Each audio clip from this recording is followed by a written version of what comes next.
अस्सलामुअलैकुम प्यारे बच्चों। तो आज मैं बहुत ही दिलचस्प कहानी सुनाने जा रही हूँ। तो बच्चों, ये है हमीद। हमीद की एक बहुत बड़ी अनाज की दुकान है। हमीद को अपनी दुकान के लिए 2 साथियों की ज़रूरत है, इसलिए उसने मोहल्ले के सबसे गरीब बच्चों को अपनी दुकान पर रख लिया ताकि वो अपने घर का गुजर बसर भी कर सके। हमीद अली और उमर को बिल्कुल अपने बच्चों की तरह समझता था, उनके साथ बहुत अच्छे से सलूक करता था और उमर और अली भी बहुत अच्छे बच्चे थे। वो भी ईमानदारी से काम किया करते थे। अली और उमर में से जो बच्चा उमर था वो बहुत चालाक और बहुत समझदार था और वो बहुत अच्छे से काम करता था। इस वजह से हमीद के दिल में उमर ने अपने लिए बहुत जल्द जगह बना ली। उमर हमीद को ऐसे मशवरे देता था जो उसकी दुकान के लिए बहुत अच्छे साबित होते थे और हमीद उमर के दिए हुए मशवरे पे खुशी खुशी अमल भी कर लेता था। एक दिन उमर ने हमीद को मशवरा दिया क्यों ना अनाज लाने ले जाने के लिए एक लकड़ी की गाड़ी बनवाई जिसको ग्राहकों के लिए भी इस्तेमाल किया जाए उनके घर अनाज पहुंचाने के लिए। हमीद ने उमर की बात पे फ़ौरन अमल किया और वो लकड़ी की गाड़ी बनवा लाया। हमीद आने वाले लोगों को मुफ्त की गाड़ी फराहम करता था ताकि उनके घर आसानी से अनाज पहुंच जाए। चूँकि ये काम उमर और अली मिलकर करते थे, इस वजह से हमीद उनको माहाना 10-10 अशरफियाँ अलग से देता था। हमीद अली और उमर से बहुत ज़्यादा खुश था, वो उन पे बहुत ज़्यादा भरोसा करने लग गया था। एक दिन हमीद की दुकान पे एक सौदागर आता है जो बहुत ही अमीर लग रहा होता है। उसके कपड़े बहुत ही आलीशान होते हैं।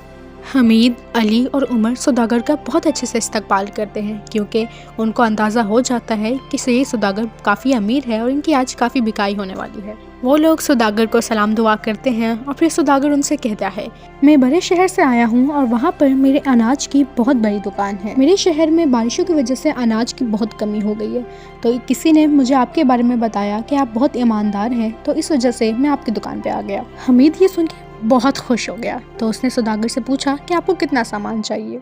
सौदागर ने हमीद से कहा कि जितने ऊँट आपको मेरे पीछे नज़र आ रहे हैं, मुझे इतना सामान चाहिए। हमीद तो ये देख के बहुत खुश हो गया और फिर हमीद, उमर और अली सब मिलकर जल्दी जल्दी अनाज को गट्टू में बांधने लगे ताकि वो जल्द अज जल्द ऊँटों पर अनाज को लाद सकें। ऊँटों के साथ जो कुछ आदमी आए थे वो भी जल्दी जल्दी हाथ बटाने लगे और ऊँटों पे सामान लादने लगे।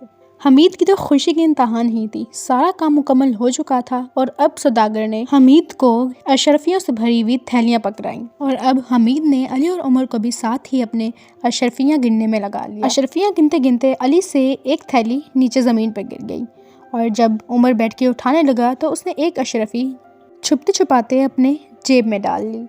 पर हमीद से बात छुपी ना रही और उसने देख लिया उमर को अपने जेब में अशरफी डालते हुए। वो काफ़ी परेशान हो गया और वो सोचने लगा कि वो उमर पे कितना एतमाद करता है, लेकिन उसने उसके एतमाद को ठेस पहुंचाई और उसने चोरी की। हमीद ये सोच ही रहा था कि इतने में उमर दुकान से चला गया और कुछ ही देर बाद उमर वापस आया तो उसके साथ कुछ सिपाही थे और फिर उमर ने सौदागर की तरफ इशारा किया और सिपाहियों से कहा कि पकड़ लें इसको। तो हमीद ने उमर से कहा कि क्या बदतमीजी है, इनको तुम क्यों लाए हो?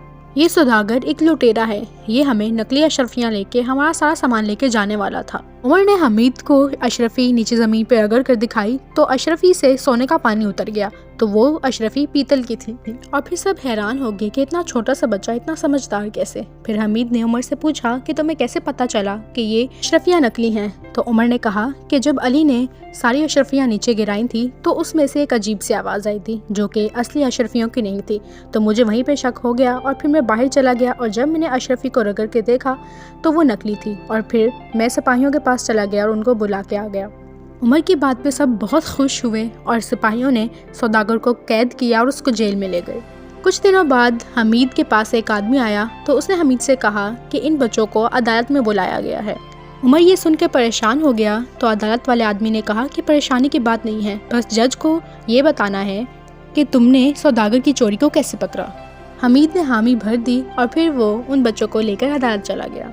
अदालत पहुंचकर जज ने उमर से सवाल किया कि तुमने कैसे चोरी पकड़ी। फिर उमर ने सारी तफसील बता दी और जज ये सुन के उमर से बहुत मुतासिर हुआ और फिर जब उसने उमर की कहानी सुनी कि वो कितना गरीब बच्चा है और किस तरह वो एक दुकान पर काम करता है, तो उसने एक फ़ैसला किया। जज ने उमर के लिए वजीफ़ा जारी किया जिससे वो अच्छे से पढ़ सकता है और फारिग औकात में वो दुकान में भी काम कर सकता है।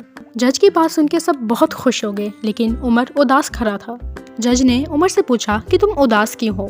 उमर ने कहा कि ये सब कुछ मेरे दोस्त अली की वजह से हुआ है। अगर ये अशरफियाँ ना गिराता तो मुझे कैसे पता चलता कि ये अशरफियाँ नकली हैं। तो मैं चाहता हूँ कि जो कुछ मुझे मिल रहा है वो मेरे दोस्त को भी मिले।